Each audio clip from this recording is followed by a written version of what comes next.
Hello guys, welcome to చిట్టి చిలకమ్మ. ఈరోజు మనం చేసుకుంటున్నాం దొన్నె వెజ్ పులావ్. దీనికోసం నేను beans, paneer, capsicum, carrot and cauliflower use చేస్తున్నా. కాలీఫ్లవర్ కొంచెం పెద్దగా కోసుకోండి, ఎందుకంటే పులావ్ కాబట్టి బాగా మెత్తగా అయిపోతుంది. దీనికి నేను చిన్న గ్లాస్ మిల్లెట్స్, చిన్న గ్లాస్ రైస్ తీసుకున్నాను ఈక్వల్ రేషియోలో. దీనికి 1:2 రేషియోలో వాటర్ తీసుకోవాలి. సో నెక్స్ట్ పోపు వేసుకోవాలి. పోపులో నేను జీలకర్ర, ఆవాలు, మెంతులు వేసుకుంటున్నాను. మెంతులు నూనెలో వేగుతాయి కాబట్టి పెద్ద చేదేం రావు. దీనికి నేను ఒక మసాలా తయారు చేసుకున్నాను. దాంట్లో మిరపకాయలను, పుదీనా ఫస్ట్ వేయించుకొని తర్వాత మిక్సీలో ఒక 4-5 వెల్లుల్లిపాయలు వేసుకొని గ్రైండ్ చేసుకున్నాను. ఇప్పుడు పోపులో ఉల్లిపాయలు వేసుకుంటున్నాను. నెక్స్ట్ మిగతా వెజిటబుల్స్ కూడా వేసుకొని జస్ట్ వేపుకుంటాను. అవి ఉడకాల్సిన అవసరం లేదు, ఎందుకంటే మనం కుక్కర్ పెడతాం కాబట్టి అవి ఉడికిపోతాయి. పన్నీర్ వేసుకుంటే మాత్రం లాస్ట్లో వేసుకోండి, ఎందుకంటే అది హార్డ్గా అయిపోతుంది ఫస్ట్ వేసుకుంటే. సో నేను ఈ వెజిటేబుల్స్ అన్నీ కలుపుకొని నెక్స్ట్ ఉప్పు, పసుపు, కారం అవన్నీ వేసుకుంటున్నాను.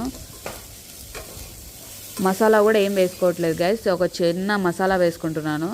అది కూడా ఒక 50 రూపీస్కి మసాలా అన్నీ కలిపించారు. అవి మిక్సీ పట్టి దాంట్లో ఒక చిన్న స్పూన్ వేస్తున్నాను. దీంట్లో కొంచెం బటర్ వేసుకుంటున్నాను. మీరు కావాల్సితే వేసుకోవచ్చు, లేదంటే దీన్ని స్కిప్ చేయొచ్చు. క్యారెట్ తురుముకుంటున్నాను, ఎందుకంటే క్యారెట్ ముక్కలు రావడం కంటే తురుముకుంటేనే బాగుంటుందని నేను అట్లా వేసుకుంటున్నాను.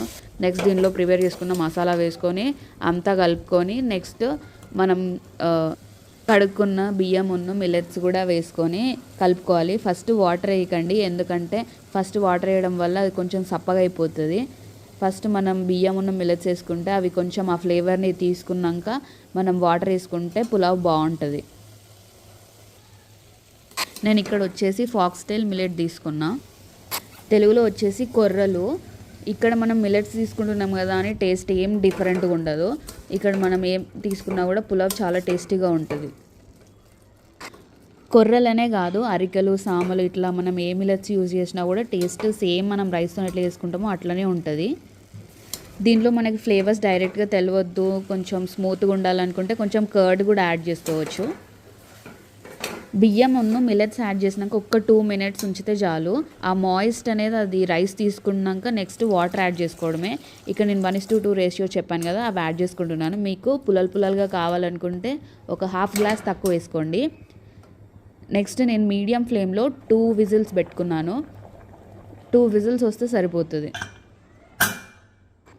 Healthy and protein rich, fibre rich pulao ready. ఎలా ఉందో ట్రై చేసి కమెంట్ చేయండి.